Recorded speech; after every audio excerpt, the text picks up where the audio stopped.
Akala namin tapos na ang bangungot ng masunog ang script at matalo ang aswang pero doon pa lang pala nagsisimula ang mas malang sumpa. Sapagkat ang kwento, hindi natatapos at minsan, ang nagsasalaysay mismo ang nagiging susunod na biktima. Ang kwentong ito ay halaw sa mga karanasan at salaysay ng ilan sa mga taong naging bahagi ng isang pelikulang horror. Layunin nitong magbigay aliw at maghatid ng kilabot sa mga manonood. Anumang pagkakahawig sa tunay na buhay ay maaaring nagkataon lamang. Kung minsan, ang mga pinakaordinaryong karanasan ay nagiging hindi malilimutan kapag may kakaibang nangyayari sa paligid. Isipin mo na lang, mag-shoot kayo ng isang pelikula tungkol sa aswang, puro drama at takutan lang ang dapat mangyari, pero biglang may mga bagay na hindi na parte ng script ang lumilitaw. Minsan, hindi mo na alam kung alin ang palabas at alin ang katotohanan. At doon nagsisimula ang tunay na bangungot. Nagsimula ang lahat noong tanghali, mainit ang araw, at kami nagtitipon sa isang lumang baryo sa probinsya para simulan ang shooting ng pelikula. Ang lugar ay napapalibutan ng matataas na puno, may mga kubong nakatayo sa gilid ng makipot na daan, at sa di kalayuan ay tanaw ang matandang sementeryo na tila laging nakamasid. Pinili ng direktor ang lugar na ito dahil raw authentic ang dating, perpekto para sa isang pelikula tungkol sa mga aswang. Ngunit para sa amin, na mga simpleng tauhan lamang, ramdam namin na hindi lang ito basta set, parang may mga matang nakasilip mula sa kadiliman ng kagubatan. Isa ako sa mga minor crew. Ang trabaho ko ay mag-ayos ng props, tumulong sa mga ilaw, at tumakbo kung may kailangan ang production team. Simple lang, pero masaya dahil may pagkakataon akong masilayan ang paggawa ng isang horror movie. Pero ang hindi namin inaasahan, ang mismong paggawa ng pelikula ay magiging mas nakakatakot pa kaysa sa mismong kwento. Ang kwento ng pelikula ay tungkol sa isang dalagang nagiging biktima ng mga aswang. May eksena sa kagubatan, may mga habulan, may mga iyakan. Karaniwan, alam mong gawa-gawa lang. Pero sa araw na iyon, may isang bagay na nagpatindig ng balahibo namin lahat. Habang nag-aayos ang mga artista sa kanilang eksena, biglang napansin namin ang isang dalagang nakaupo sa likod ng mga puno. Hindi siya kasama sa cast, hindi rin siya kilala ng mga taga-baryo na kinuha naming extra. Ang suot niya ay luma at kupas na bestida, kulay puti na marumi na sa alikabok. Tahimik lang siyang nakatingin habang pinapanood kami. Akala namin una, isa lang siyang curious na taga-roon na napadaan. Pero ang nakakagulat, nang tanungin namin ang mga residente, wala raw ganoong dalaga sa lugar nila. Ang direktor, imbes na kabahan, natuwa pa. Perfect, sabi niya. Isama na lang natin siya bilang extra. At dahil nga horror film ang ginagawa namin, umayag na rin kami. Sabi pa ng iba, baka ito na raw ang pagkakataon para maging natural ang dating ng pelikula. Pero ako, hindi mapakali. May kakaiba sa paraan ng pagkakatitig ng dalagang iyon. Parang hindi siya tao na nanonood, parang siya ang naghihintay ng eksena. Lumapit ang isang staff para tanungin ang pangalan niya, ngunit hindi siya sumagot. Ngumiti lang, malamlam ang mga mata at saka tumayo. Tumungo siya sa gitna ng set na parang alam na niya kung saan tatayo at kung anong gagawin. Walang rehearsal, walang instruction, pero nang umandar ang kamera, parang siya talaga ang sentrong karakter. At ang mas nakakakilabot, kahit hindi niya alam ang script, tama ang timing ng bawat kilos niya. Habang umaandar ang shooting, lalo kaming nababahala. Ang ibang artista nagsimula ng kabahan. May isa pang ang aktor ang lumapit sa akin at bumulong, pare, baka hindi tao yan. Sinubukan kong huwag seryosohin, baka dala lang ng sobrang pagod at init. Pero hindi ko rin maiwasang makaramdam ng malamig na hangin sa tuwing nasa paligid ang dalaga. Nang matapos ang ilang eksena, biglang napansin naming nawala siya. Wala sa footage, wala rin sa paligid. Ang mas nakapagtataka, nang tingnan namin ang monitor kung saan dapat nakarecord ang mga eksena niya, wala siya doon. Para bang hindi siya kailanman lumabas sa harap ng kamera. Ang nakikita lang ay ang mga artista at crew na parang may pinapanood na wala namang naroon. Dito nagsimula ang totoong tanong na bumabalot sa isip namin, sino ba talaga ang dalagang iyon? Bakit parang lumitaw lang siya mula sa kung saan at bakit bigla ring naglaho? At higit sa lahat, bakit parang kami lang ang nakakita sa kanya, pero hindi siya nasama sa mismong pelikula? Sa bawat paglipas ng araw ng shooting, may mga kakaibang nangyayari. May mga ilaw na kusang namamatay, may mga props na nawawala, at may mga tunog ng yapak sa kagubatan kahit wala namang tao. At sa bawat pagkakataong iyon, ramdam namin na may presensya na nakabantay sa amin. Ang tanong, parte ba iyon ng kwento, o isa bang nilalang ang pumasok sa aming mundo nang hindi namin inaasahan? Kung iniisip mo na tapos na ang lahat ng umalis ang dalaga, nagkakamali ka. Dahil may huling pangyayaring nagpatunay na hindi lang siya basta imahinasyon. At iyon ang magpapakita kung bakit hanggang ngayon, hindi ko malimutan ang araw na iyon.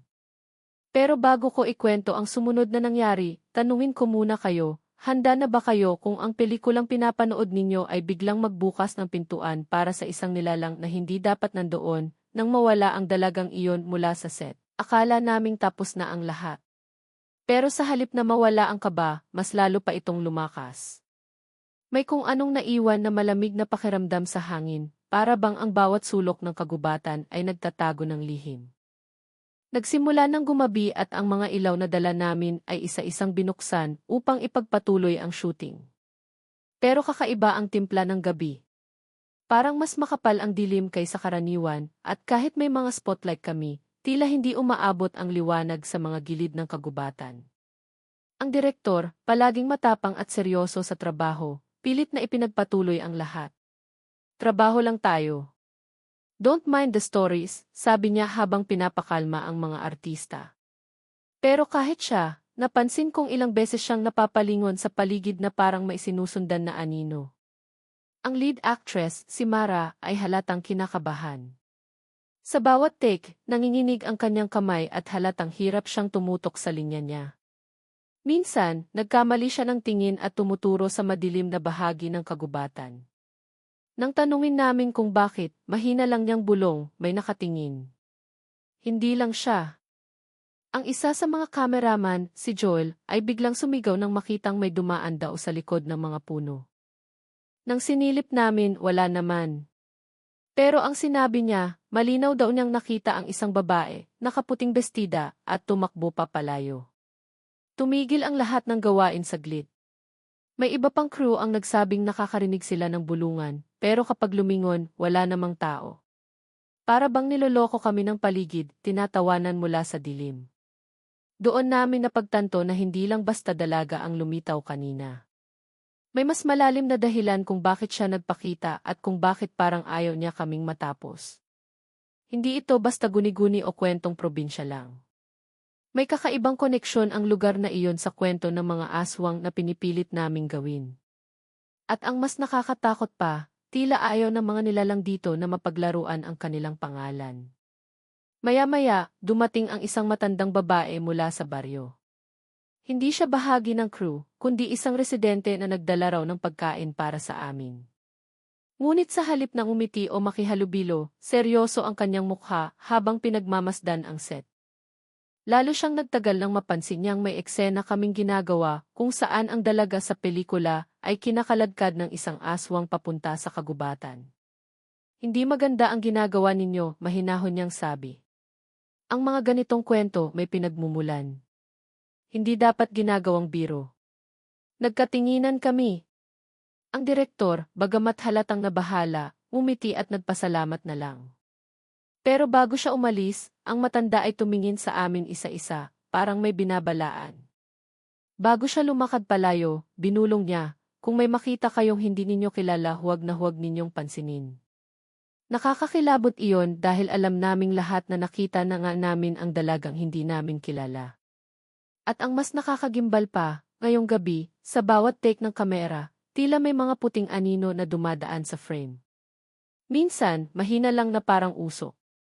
Pero may isang beses na nang pinlayback namin ang eksena, malinaw ang isang babae na nakatayo sa likod, maputla, nakaputing bestida, nakangiti.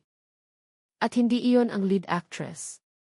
Halos mamuo ang luha sa mga mata ni Mara nang makita ang footage. Siya iyon. Siya yung nakita ko kanina, bulalas niya. Pero ang mas ikinatindig ng balahibo naming lahat, nang i-rewind at i-pause namin ang video, napansin naming wala siyang anino.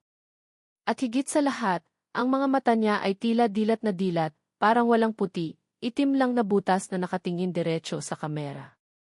Simula noon, hindi na mapakali ang lahat. Ang mga ilaw ay kusang kumikislap at namamatay, kahit bago pa ang gamit.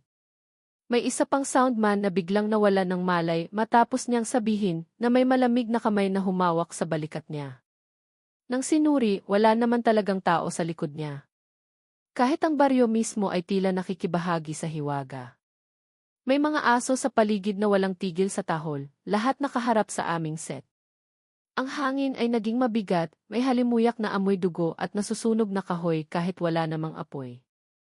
Ang ilang residente, nakatingin lang mula sa malayo, pero halatang ayaw nang lumapit. Sa bawat segundo, mas lalo naming nararamdaman na hindi lang ito pelikula. Parang may nilalang na nais sumali sa aming kwento, kahit hindi siya inimbitahan. Ang dalagang iyon, hindi na siya basta ekstra. Isa siyang paalala na may mga bagay na hindi dapat ginagawang aliwan. At ngayong gabi, unti-unti naming naunawaan na baka nagsimula na ang tunay na kwento at kami mismo ang mga bida. Habang lumalalim ang gabi, mas lalo ring sumisiksik ang kaba sa dibdib namin. Ang mga simpleng ingay ng dahon at hampas ng hangin ay parang lumalakas, nagiging ungol o bulong na hindi maipaliwanag. Ang mga spotlight na nakatutok sa eksena ay paulit-ulit na nag-flicker, para bang may humahadlang sa kuryente. Ang direktor ay pilit pa ring pinapakalma ang lahat, pero halatang nanginginig na rin ang kanyang boses. Isa pa lang itong technical glitch, sabi niya. Pero alam naming lahat na hindi ito basta glitch. Si Mara, ang lead actress, ay halos hindi na makakilos. Paulit-ulit niyang sinasabi na nakikita niya ang dalagang nakaputi sa gilid ng mga puno, nakatingin lang sa kanya at hindi umaalis.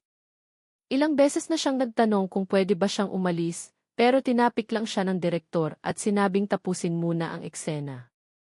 Ngunit habang tumatagal, hindi na lang si Mara ang nakakakita.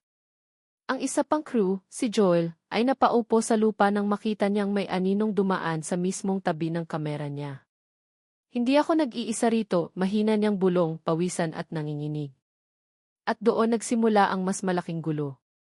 May dumating na isang grupo ng kabataan mula sa baryo, dala-dala ang mga cellphone at nakikisilip sa shooting.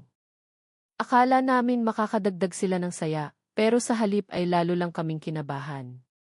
Dahil nang mapansin nila ang dalaga sa gilid, nagsigawan sila't nagsitakbuhan. Tinatanong namin sila kung bakit, pero wala ni isa ang sumagot. Tumakbo silang parang may tinataguan. Dito na pumasok ang pangalawang bangungot, hindi lang pala kami ang nakakakita, kundi pati ang mga taga-baryo. Ngunit bakit tila sila ay mas natatakot kaysa sa amin? Ano ba ang alam nila tungkol sa dalagang iyon na hindi nila masabi? Habang sinusubukan naming ituloy ang trabaho, nagsimulang magbago ang hangin. Biglang sumipol ang malakas na ihip at lahat ng ilaw ay sabay-sabay na namatay. Ang tanging naiwan na liwanag ay ang buwan, nakalahati lamang at halos natatakpan ng ulap. Naroon kami, nasa gitna ng kagubatan, 3 crew at ang mga artista, nakahinto at walang magawa. Nang buksan ni Joel ang kanyang flashlight, may mga mata kaming nasilayan sa pagitan ng mga puno, hindi isa, hindi dalawa, kundi maraming peres na kumikislap na parang mga hayop. Ngunit ang problema, masyadong mataas ang mga ito para sa normal na hayop. Para bang mga matang nakasilip mula sa kataasan ng puno, sabay-sabay na nakatingin sa amin. Nagsimula nang magpanik ang lahat. Ang isa pang staff, si Rico, ay nagmadaling umalis para tawagin ang driver ng van. Ngunit ilang minuto na ang lumipas, hindi na siya bumalik. Nang subukan naming sundan, tanging ang kanyang sombrero ang natagpuan sa putikan, basa at may mga bakas ng kuko na tila kinayod ito. Walang Rico, walang tunog, walang sagot. Habang unti-unti kaming kinakain ng takot, may isa pang nakakatakot na nangyari. Sa gitna ng katahimikan, narinig naming muli ang tinig ng dalagang iyon, isang mabagal na pag-awit. Hindi malinaw ang kanta, parang lumang lulabi, ngunit ang boses ay malamig at mapang-akit. Ang bawat nota ay kumakalabit sa utak namin, para bang hinihila kaming lapitan siya. Si Mara, tila wala na sa sarili, ay nagsimulang maglakad papunta sa pinanggagalingan ng boses. Hinawakan ko siya sa braso at pinigilan, ngunit nagulat ako nang maramdaman kong malamig ang kanyang balat, parang yelo. Pakawalan mo ako, bulong niya, ngunit hindi iyon ang normal niyang boses. Mas malalim, mas malamig, at parang hindi na siya ang nagsasalita. Ang mga mata niya ay nagdidilim, halos wala ng puti, itim na lamang na kumakain sa kanyang paningin. Dito namin napagtanto na hindi lang kami pinapanood. Isa-isa kaming tinatarget ng presensyang iyon. Si Mara ang una niyang pinili, ngunit hindi namin alam kung sino ang susunod. Ang direktor, sa halip na umalis, ay lalo pang nagmatigas. We finished this film. Kung gusto nilang sumali, sige. Pero hindi tayo hihinto. Halata sa kanya ang takot, ngunit may halong pagkahibang, parang mas inuuna pa niya ang pelikula kaysa sa aming kaligtasan. Ito ang naging ikalawang banggaan, takot laban sa ambisyon. Ang ilan sa amin, gusto nang tumakas at magtago, pero ang direktor ay pinilit kaming magpatuloy. Ang kanyang obsesyon na tapusin ang pelikula ay nagiging panganib para sa aming lahat. At habang tumatagal, hindi na namin alam kung kanino kami dapat sumunod, sa boses na katinuan na nagsasabing tumakbo, o sa lider naming naglalagay sa amin sa bingit ng kamatayan. Habang nagtatalo kami, biglang bumalik ang mga ilaw. Ngunit hindi na ito ang mga ilaw na dala namin. Ang liwanag ay kulay dilaw, parang apoy ng mga lampara. At sa paligid namin, may mga figura na nakatayo, hindi crew, hindi taga-baryo, kundi mga nilalang na nakasuot ng lumang damit, nakaputi at may mga mata ring madidilim. Nakapalibot sila sa amin, tahimik, hindi gumagalaw. Ngunit ramdam naming bawat isa sa kanila ay nakatingin sa amin, naghihintay ng susunod na mangyayari. At sa gitna ng lahat ng iyon, muling lumitaw ang dalaga. Ngayon, mas malinaw na siya, maputla, payat, halos walang kulay ang kanyang balat. Ang kanyang buhok ay mahaba at magulo, at ang ngiti sa kanyang labi ay mas malawak kaysa normal. Tumigil siya sa gitna ng bilog na nilikha ng mga nilalang, at saka dahan-dahang iniangat ang kanyang kamay, parang nag-uutos. At sa sandaling iyon, biglang napuno ng sigaw ang kagubatan, hindi galing sa amin, kundi mula sa kanila. Isang sabayang iyak ng mga nilalang na parang matagal nang nakakulong at ngayoy nakalaya. Hindi ko alam kung paano namin malalampasan ang gabing iyon. Ang alam ko lang, nagsisimula pa lang ang bangungot.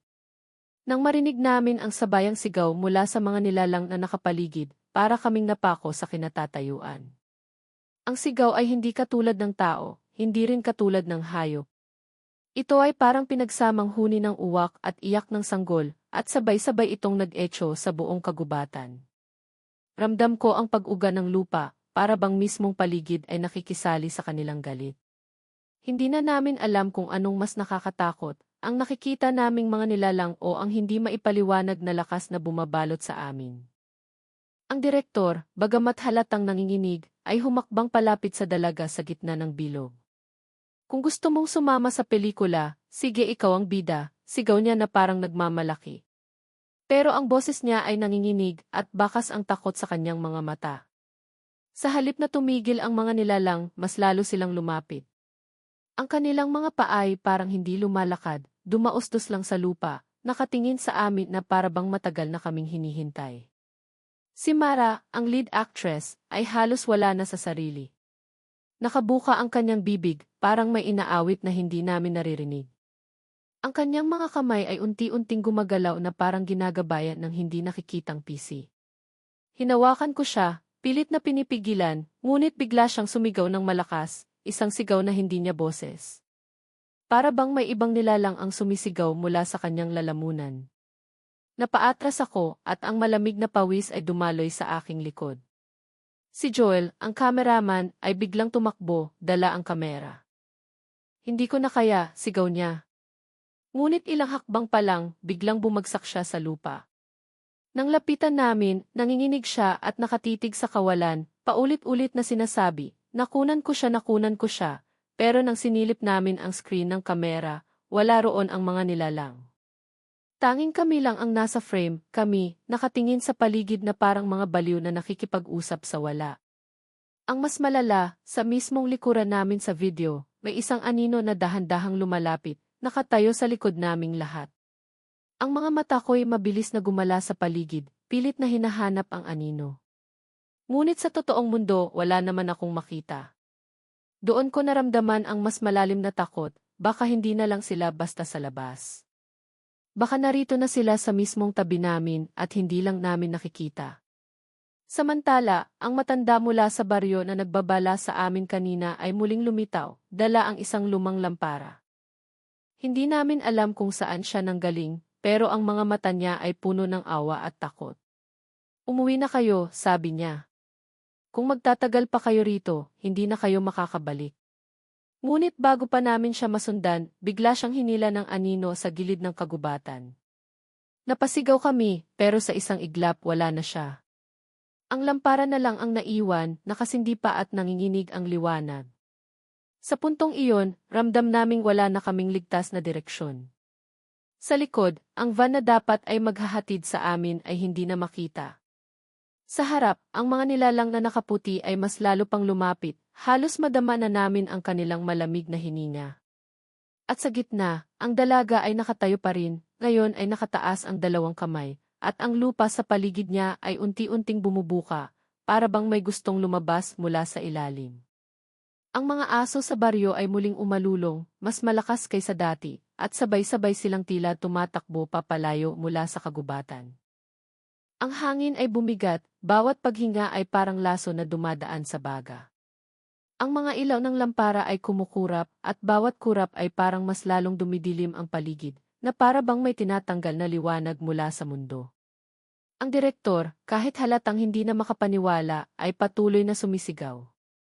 Ituloy ang shoot. Kailangan natin itong matapos. Pero wala nang nakikinig sa kanya. Ang isa pang crew ay nagsimulang umiyak, paulit-ulit na nagdadasal. Ako mismo, hindi ko alam kung saan ko ilalagay ang sarili ko. Ang utak ko ay nagsasabing tumakbo, pero ang mga paa ko ay parang nakabaon sa lupa.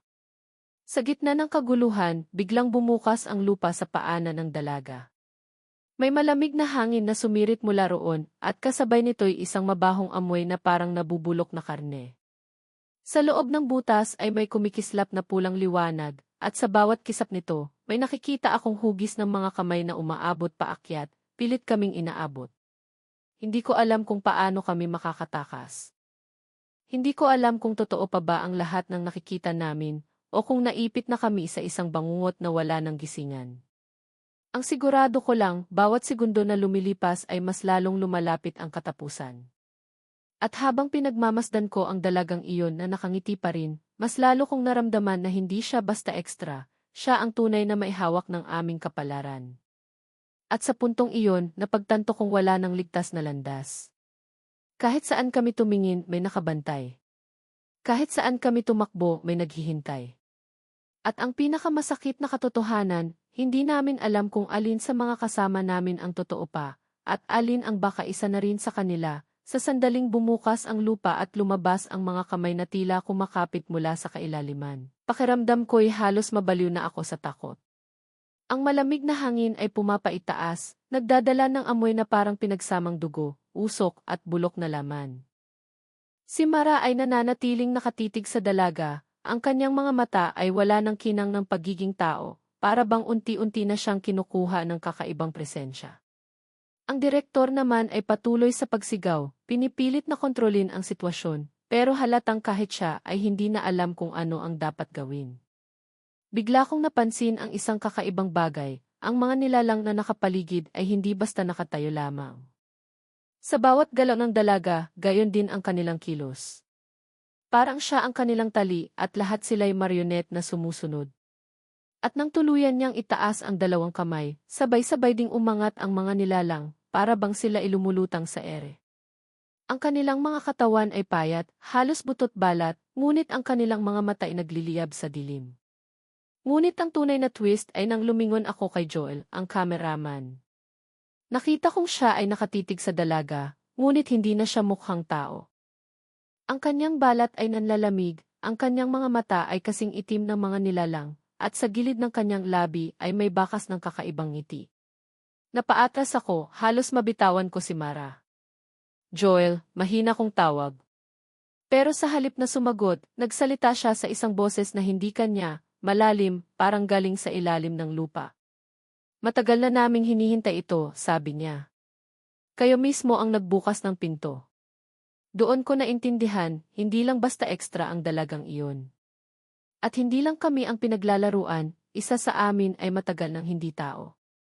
Si Joel, na araw-araw naming kasama, na palaging nakangiti at nagbibiro, ay isa na palang kasangkot sa lahat ng ito.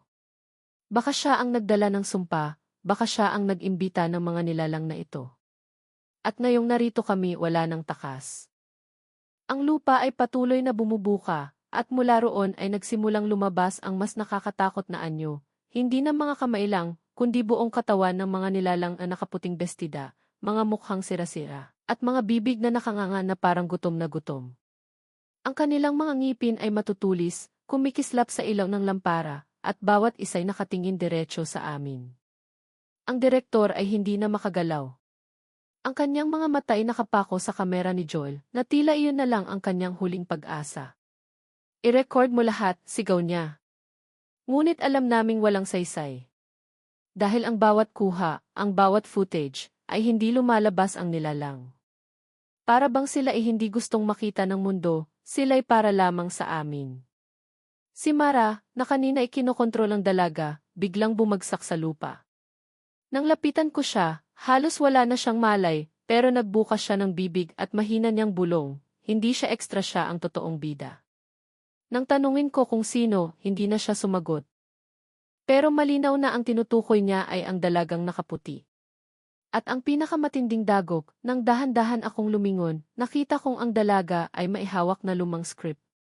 Hindi iyon parte ng props. Ang script na iyon ay kulay dilaw na, parang pinaglipasan ng panahon, at sa bawat pahina ay nakasulat ang lahat ng ginagawa namin. Ang aming mga pangalan, ang mga eksena, pati na ang pagkamatay ng ilan sa amin. At sa huling pahina, malinaw kong nakita ang linya, ang huling makakakita ay siya ring magpapahayag ng kwento. Parang ako ang tinutukoy. Ako, na ngayon ay nagsasalaysay ng lahat ng ito. Doon ko naramdaman ang pinakamalalim na kaba, hindi ba't ako mismo ang susunod na target? Hindi ba't baka kaya ako ang nakakakita ng lahat ay dahil ako ang napili para magsalita para sa kanila? Sa mga oras na iyon, wala na akong magawa.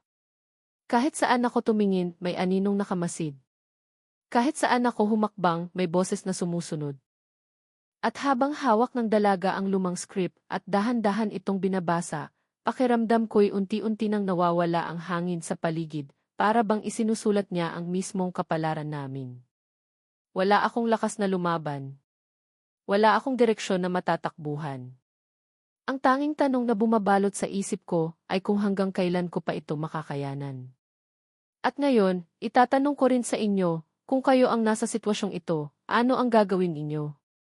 Lalaban ba kayo o tatanggapin ang kapalaran?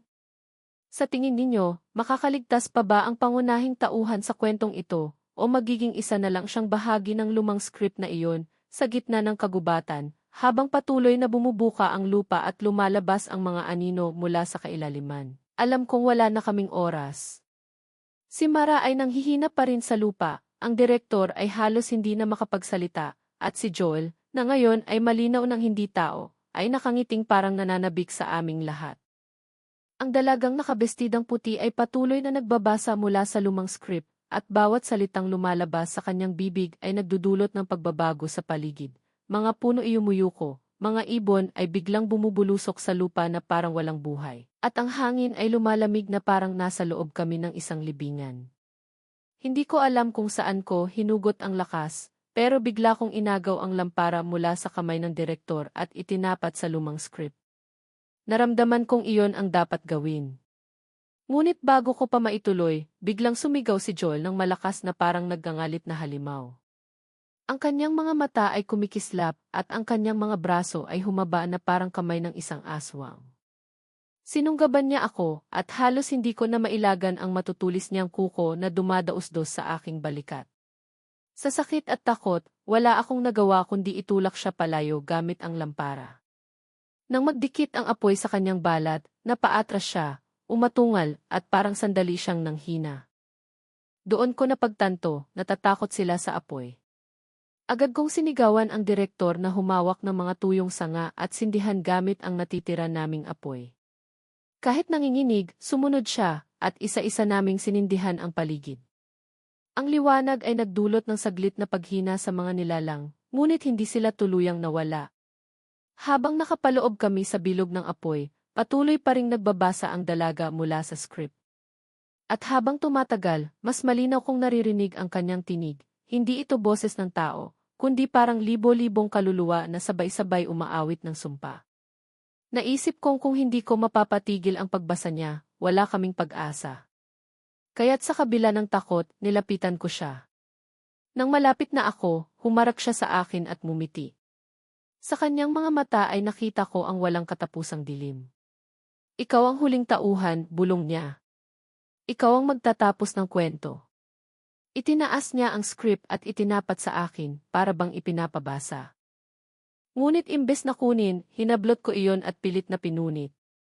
Ang problema, bawat pahina na pinupunit ko ay agad ding bumabalik. Parang walang katapusang papel na hindi nauubos. Dumapo ang kaba sa dibdib ko, pero bigla kong naalala ang lampara. Kung hindi mapupunit, baka masunog. Sa buong lakas ko, itinapat ko ang apoy sa script. Sumigaw ang dalaga, at sa unang pagkakataon ay bumitaw siya ng hawak. Ang script ay nagliyab, at habang unti-unti itong nilalamon ng apoy, isa-isa ring naglalaho ang mga aninong lumalabas mula sa lupa. Ang mga halakhak nila ay napalitan ng malalakas na iyak, at ang lupa'y muling nagsara na parang hindi ito nabiyak. Ngunit hindi doon natapos. Nang tuluyang matupok ang script, napansin kong hindi naglalaho ang dalaga. Bagkus, siya ay nagiging mas malinaw, mas buo, hanggang sa makita ko ang isang nakakatakot na anyo. Hindi na siya babae, kundi isang matandang aswang, may mahahabang kuko, matutulis na ngipin, at balat na parang natutuklap. Napasigaw siya ng malakas at sinugod ako. Sa huling sandali, inihampas ko ang lampara diretso sa kanyang mukha. Ang apoy ay kumalat sa kanyang katawan, at ang kanyang sigaw ay umalingaw-ngao sa buong gubat. Ang hangin ay umikot na parang ipo-ipo, at ang mga puno ay halos mabunot. Ngunit sa gitna ng lahat ng iyon, nakaramdam ako ng kakaibang bigat sa aking ulo, para bang may pumapasok sa aking isipan. At doon dumating ang twist na hindi ko inaasahan.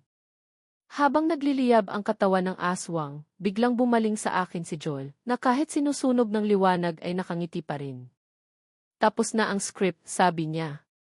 Ngayon, ikaw na ang susunod na manunulat. Parang may bumigay sa loob ng ulo ko. Mga salita, mga eksena, at mga pangyayari ang biglang pumasok sa isip ko, para bang ako na ang gumagawa ng susunod na kabanata. Naramdaman ko ang lamig na bumabalot sa akin, at sa aking mga kamay ay biglang lumitaw ang parehong lumang script, ngunit malinis, bago, at hindi pa naisusulat. Nang lingunin ko si Mara at ang direktor, nakita kong nakatingin sila sa akin na parang ako na mismo ang kinatatakutan nila. Naramdaman ko ring unti-unti nang nawawala ang apoy, at ang gabi ay bumabalik sa nakamamatay na katahimikan. Ako na ngayon ang may hawak ng kapalaran. Ako na ngayon ang susulat ng susunod na bangungot. At dito ko iiwan ang tanong, kung kayo ang nasa aking kalagayan, pipiliin niyo bang ituloy ang pagsusulat para mabuhay, o hahayaang kainin kayo ng kwento mismo? Sapagkat sa sandaling hawakan mo ang script na ito, wala ka nang balikan. Nang tuluyang magliyab at sumigaw ang matandang aswang, akala ko tapos na ang lahat. Ang mga aninong naglipana ay unti-unting naglaho, at ang lupa na kanina inagbukas ay muling nagsara, para bang walang nangyari. Tahimik na muling bumalot sa paligid, maliban sa tunog ng crackling fire, mula sa mga sanga at abo na tinatangay ng hangin. Pero hindi katahimikan ng kaligtasan ang bumalot, kundi isang uri ng bigat, isang alaala ng kung anong hindi maipaliwanag. Si Mara ay mahina pa rin ngunit nakabangon na. Ang direktor ay hawak pa ang kanyang mga tuhod, nanginginig, hindi makatingin sa akin. Nang lapitan ko sila, napansin kong para bang iniiwasan nila ang aking mga mata. Para bang ako na ang nilalang na kinatatakutan nila. Naisip ko kung bakit, hanggang sa mapansin ko ang aking mga kamay, may mga bakas ng uling at abo, ngunit higit pa roon, nakahawak ako sa script. Ang parehong script na sinunog ko kanina, ngunit ngayon ay bago, malinis, at walang kahit anong sulat. Napatitig ako rito at para bang nagsimula ng gumalaw ang panulat na wala namang humahawak. Dahan-dahang lumitaw ang mga salita at sa pagtatapos, isa lamang ang makakapagsalaysay. Napaatras ako, halos mabitawan ang papel, ngunit nakadikit ito sa aking balat. Hindi ko alam kung paano, pero alam kong hindi ko na ito mabibitawan. Ang direktor, sa wakas ay nagsalita. Ano ka na ngayon? Ang kanyang tinig ay puno ng takot. Gusto kong sumagot pero wala akong masabi. Sa halip, naramdaman kong may bumubulong sa aking tenga, mga salitang hindi ko maunawaan, ngunit malinaw ang ibig sabihin, ako na ang bagong tagapagdala ng kwento. Sa gabing iyon, nagpasya kaming bumalik sa bayan. Halos walang imikan. Si Joel, ang dating Joel, ay hindi na namin nakita. Wala ni isang bakas ng kanyang katawan, para bang nilamon siya ng gabi. Ngunit alam ko sa puso ko, hindi siya nawala. Baka nasa paligid lang siya, naghihintay ng tamang sandali. Nang makarating kami sa baryo, hindi namin alam kung paano ipapaliwanag ang nangyari. Paano mo nga ba sasabihin na ang paggawa ng isang pelikula ay naging totoong bangungot? Na ang ekstra na inakala naming ordinaryo lang ay isang nilalang na nagdala ng sumpa. At na ngayon, dala-dala ko ang isang script na parang hindi naubos ang pahina. Wala. Kaya't lahat kami nagkasundong manahimik. Ngunit sa kanilang mga tingin, alam kong ako ang pinakakinatatakutan. Ilang gabi matapos ang insidenteng iyon, sinubukan kong sunugin muli ang script. Sinubukan ko ring ibabad sa tubig, pilasin, itapon sa lupa. Ngunit sa bawat pagbangon ko kinabukasan, lagi itong naroon sa tabi ko, malinis, maayos, at parang bagong gawa. At ang mas masama, unti-unti na itong napupuno ng mga salita, hindi mula sa akin, kundi mula sa kung sino man ang nagsusulat nito. Minsan, habang nakatitig ako sa pahina, napapansin kong sinusulat nito ang mismong iniisip ko. Ang mga alaala ko, ang mga takot ko, ang bawat desisyon ko sa araw-araw. At minsan, inuuna nitong isulat ang mga bagay na hindi pa nangyayari. Mga bagay na kalaunan ay totoong ang nagaganap. Parang wala na akong sariling kapalaran. Si Mara, matapos gumaling, ay umalis sa bayan at hindi na muling nagpakita. Narinig ko na lamang sa mga tsismis na lumipat siya sa Maynila at hindi na bumalik. Ang direktor naman ay tumigil na sa paggawa ng pelikula. Lagi siyang tahimik, parang binabagabag ng konsensya. At ako ang naiwan dito, hawak-hawak ang kwentong ito na tila walang katapusan. Isang gabi, habang sinusubukan kong matulog, biglang bumukas ang bintana kahit sarado ito kanina. Pumasok ang malamig na hangin at narinig kong may mahina ngunit malinaw na bulong, hindi pa tapos. Nang bumaling ako, nakita kong nakabukas na ang script sa huling pahina. Doon, may nakasulat na malinaw, ang magsasalaysay ay hindi makakatakas. Nalaglag ang puso ko sa kaba. At habang sinusubukan kong isara ang aklat, naramdaman ko ang presensya sa likod ko. Mabigat ang paghinga, malamig ang hangin, at nang lingunin ko, wala akong nakita kundi anino. Ngunit sa salamin sa dingding, malinaw kong nakita ang refleksyon, hindi ako, kundi ang dalagang nakaputi, nakangiti, hawak pa rin ang script na pinaniniwalaan kong akin. Kaya ngayon, itatanong ko sa inyo, kung kayo ang maihawak ng script na ito, ano ang gagawin ninyo? Susunugin ba ninyo kahit alam ninyong babalik ito? O susubukan ninyong isulat ang kwento para lamang mabuhay ng mas matagal? Sa tingin ninyo, may pag-asa pa ba akong makatakas, o bahagi na rin ako ng palabas na hindi kailanman matatapos? Iwan niyo sa comments ang inyong sagot at sabihin kung gusto niyong marinig ang susunod na bahagi ng kwento. Ngunit isang babala, kapag pinili niyong marinig, baka kayo naman ang isunod sa script.